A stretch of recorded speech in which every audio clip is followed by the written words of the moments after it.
You know, there's this primal pull we have to explore the unknown, right? To go to the parts of our world that are still shrouded in, well, absolute darkness. And caves, they're one of the last true frontiers on this planet.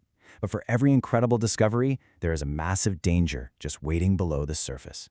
Today, we're going to look at 4 stories that really show you the unforgiving nature of the world right beneath our feet. So that's the big question, isn't it? What is it about these places that just calls to us? Why do people risk literally everything to wiggle through tight squeezes, swim through flooded tunnels, and face hazards you can't even see? That's what we're going to unpack through these cautionary tales. Okay, let's get into it. So here's how we're going to break it down. We're going to look at these stories through 2 different angles. First, we'll talk about environmental traps, where the cave itself is basically the villain. And second, we'll get into the enemy within, where the real danger actually comes from inside us. And then we'll pull it all together and see what lessons we can learn from the depths. All right, first up, let's look at those times when the environment just turns on you with terrifying speed. We're talking about cases where Mother Nature, not necessarily a human mistake, is the one that deals the final fatal blow. Our first story takes us to Mossdale Cavern in England, back in June of 1967. You've got a group of 10 cavers, and they head in with a pretty clear goal: map out the deeper parts of this system, which was already known for being incredibly tight and difficult. They were being led by 2 really experienced explorers, so you can imagine the group felt pretty secure. And what's so terrifying about this is just how fast it all happened. 4 of the cavers came out in the afternoon and just saw some cloudy skies. Nothing too alarming. But the rain started not long after. Inside the cave, what was a small stream became a raging torrent. By the time the 6 guys still inside realized what was happening, it was way too late. Their friends on the surface could only watch in horror as an entire lake basically formed over the entrance, completely sealing their fate. And despite a huge rescue effort, all 6 were lost to the flood. Now, let's jump forward to a more recent tragedy in 2005. A group of friends went into a cave ominously nicknamed the Cave of Death for an early morning adventure. The thing is, they came to a small pool of water. And what they didn't know was that this wasn't just another obstacle. It was a one-way door. You can see the trap they fell into here, right? Swimming through a 15-foot underwater tunnel, that's a huge psychological commitment. Once you've done it, the very last thing your brain wants to do is turn right around and go back through it again. But on the other side, in that tiny chamber with very little air, a hidden clock had already started ticking down. And this is where the invisible killer comes in: bad air. Now, this isn't just air that smells bad. It is literally lethal. When you have high carbon dioxide and low oxygen, your ability to think clearly, to move your body properly, and this is the crucial part, to hold your breath, just plummets. For the group in Gollum's cave, this meant that the 15-foot swim back through that dark, flooded tunnel became an impossible task. Their minds and their bodies were already compromised before they even tried to get back in the water. Okay, so we've seen how the cave itself can be the monster. But what happens when the most dangerous trap isn't the rock or the water, but your own body? In these next stories, the cave was just the setting. The real life-or-death struggle was happening inside the explorers' own minds. This is where things get really wild. When you're deep diving, the very air you're breathing from your tank can turn against you. As the pressure increases the deeper you go, nitrogen from that compressed air gets forced into your bloodstream. The result?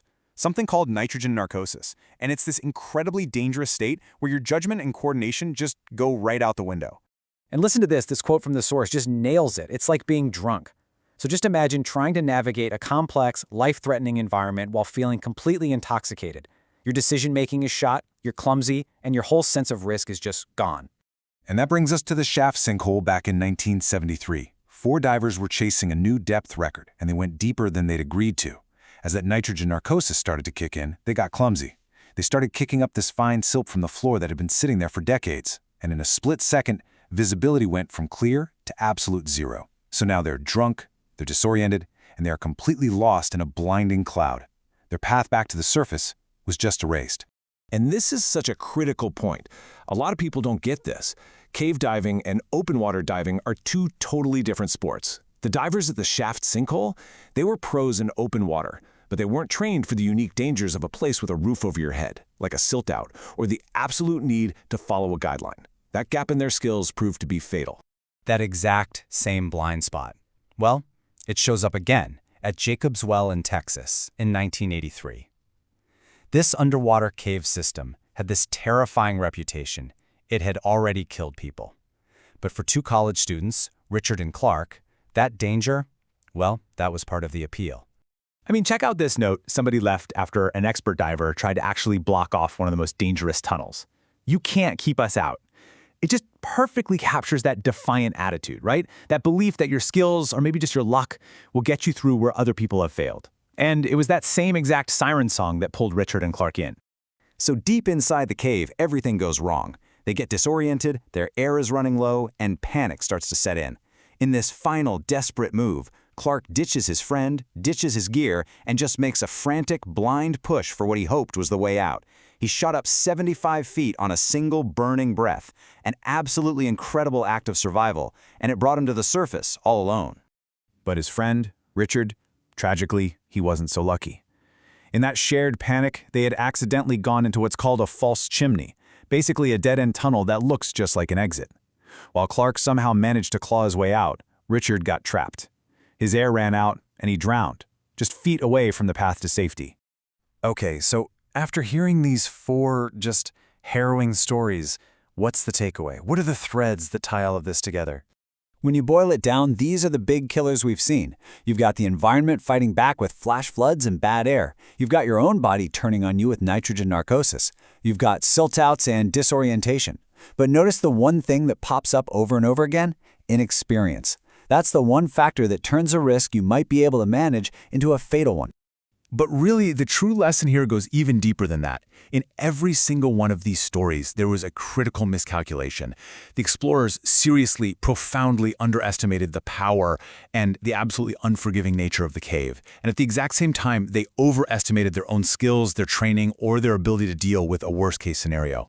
And that kind of brings us full circle, doesn't it? Back to that first question we asked. That drive to explore, to see what no one else has seen. It's a powerful, amazing part of being human. It's what pushes us to new heights and, obviously, to new depths. But stories like these, they force us to ask a really tough question.